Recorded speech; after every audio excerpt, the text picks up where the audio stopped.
Hello Wolfers, nice to see you again on the Wolf Practice channel. So this week we're going to talk about something that is very dear to my heart because I worked for so many years within the pharma industry, and there, trust me, the cold chain integrity, which is the topic we're going to talk about today, is so very important. But let's face it, it is true that many solutions, many opportunities exist out there.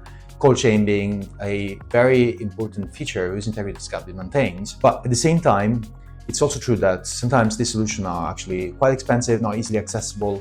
So we want to understand today how small to mid-sized companies can actually implement solutions that larger organizations with larger amount of resources in fact have already in place in most instances. So typical problems that we see with our small to mid-sized client whose products fall within those cold chain categories, imagine food and beverage, medtech, pharma of course, and so on. In many instances, we see products arriving out of specs. And the other thing that might happen is that there is not really full visibility, in-transit visibility to what happens to the product from a temperature perspective once they have left the distribution center. Last but not the least, as a consequence of this couple of instances that are just examples, there are so many more often than not, companies are unfortunately forced to engage into quite expensive and time-consuming, resource-intensive recalls, and therefore losing sales and volumes. Now, as I mentioned at the beginning of the video, there are many potential solutions out there. They're already existing.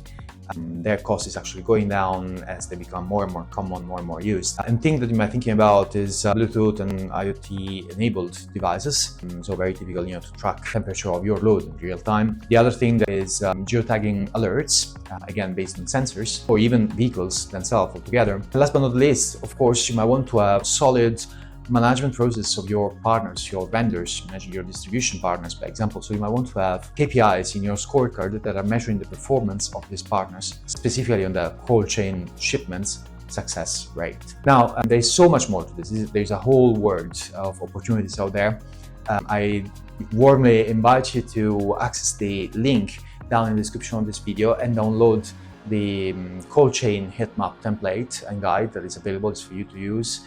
Free of charge, entirely free of charge, much like it is free of charge an initial conversation that I deeply encourage you to have with us. So get in touch, let's discuss, and let's understand how we can make your cold chain performance better without spending a fortune and without compromising margins.